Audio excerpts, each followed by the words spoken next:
நீங்க உங்களுடைய ஃப்ரெண்ட்ஸுக்கு ஒரு நல்ல கிஃப்ட் குடுக்கணும்னு நெனைக்கிறீங்க. அதுவும் முக்கியமா அவங்களுக்கு ஏதாவது மேரேஜ் ஆகப்போகுது அப்டின்னா, கண்டிப்பா இந்த ஃபினான்ஷியல் கிஃப்ட் அப்டிங்கிறது பெரிய அளவுல யூஸ்ஃபுல்லா இருக்கும். நீங்க ஒரு மொய் குடுத்தாலோ, இல்ல அப்டின்னா ஏதாவது வால் கிளாக் இல்ல அப்டின்னா ஏதாவது ஒரு டபரா செட் மாரி ஏதாவது ஒரு கிஃப்ட்டா பண்ணீங்க அப்டின்னா, அது அவங்களுக்கு பெரிய லெவல்ல பயன் தருமா அப்டின்னு சொல்லிட்டு தெரியாது. அதாவது ஒரு 5, 6 வருஷம் கழிச்சு.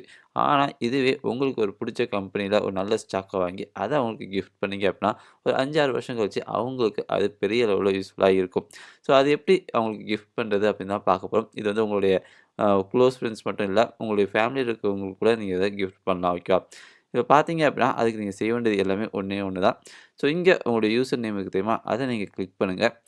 கிளிக் பண்ணீங்க அப்படின்னா, உங்களுக்கு கன்சோல் இருக்கு தெரியுமா? அத நீங்க கிளிக் பண்ணி கன்சோல ஓப்பன் பண்ணிக்கோங்க. ஓகேவா? ஒன்ஸ் உங்களுடைய கன்சோல் ஓப்பன் பண்ண பிறகு, திரும்பியும் உங்களுடைய யூசர் நேம கிளிக் பண்ணுங்க. கிளிக் பண்ணீங்க அப்படின்னா, அங்க கிஃப்ட் ஸ்டாக்ஸ் அப்படின்னு சொல்லிட்டு ஒரு ஆப்ஷன் இருக்கு தெரியுமா? அத நீங்க கிளிக் பண்ணுங்க. ஓகேவா? கிளிக் பண்ணீங்க அப்படின்னா, உங்களுக்கு இந்த பேஜ் வரும். ஸோ இதில பார்த்தீங்க அப்படின்னா, உங்களுடைய கம்பெனி ஸ்டாக் எந்த கம்பெனில நீங்க ஸ்டாக் வாங்கி வச்சிருக்கீங்களோ, அதையும் கிஃப்ட் பண்ணலாம். இல்ல இடிஎஃப்பா வாங்கி வச்சிருந்தீங்க அப்படின்னா, அதையுமே உங்களுடைய ஃப்ரெண்ட்ஸ், ஃபேமிலிக்கு கிஃப்ட் பண்ணலாம். ஓகேவா? ஸோ அதுக்கு நீங்க செய்ய வேண்டியது எல்லாமே, நீங்க வந்து பார்த்தீங்கன்னா, யாருக்கு கிஃப்ட் பண்ணணுமோ அவங்களோட நேம் இங்க டைப் பண்ணுங்க. அடுத்தது பார்த்தீங்க அப்படின்னா, அவங்களோட இமெயில் ஐடி குடுத்துக்கோங்க. அடுத்து உங்களுடைய மொபைல் நம்பர்.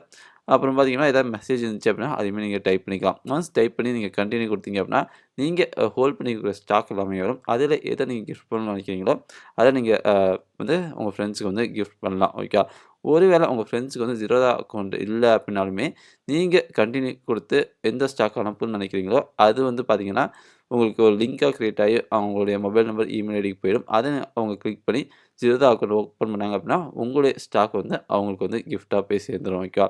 இதுவே நீங்க அவங்க வந்து ஏற்கனவே அக்கவுண்ட் வச்சிருந்தா ரொம்ப சிம்பிளாவே நீங்க வந்து கிஃப்ட் அனுப்புனோனே அவங்களுக்கு போய் சேர்ந்துரும். அத அவங்க வந்து அவங்க ரிசீவ் பண்ணிக்கலாம். ஓகே. ஸோ இந்த ஃபினான்ஷியல் கிஃப்ட் வந்து ரொம்ப யூஸ்ஃபுல்லா இருக்கும்னு நான் நினைக்கிறேன். ஒருவேளை உங்களுக்கு இந்த ஐடியா பிடிச்சிருந்துச்சு அப்படின்னா, மறக்காம நம்ம சேனலான ஆல் இன் ஒன் பாக்ஸ சப்ஸ்கிரைப் பண்ணிக்கோங்க. கூட சேர்ந்து பெல் ஐகான் பிரஸ் பண்ணிக்கோங்க. அப்புறம் நாங்க போடக்கூடிய ஃபினான்ஷியல் நியூஸ் வந்து உங்களுக்கு கிடைச்சிட்டே இருக்கும்.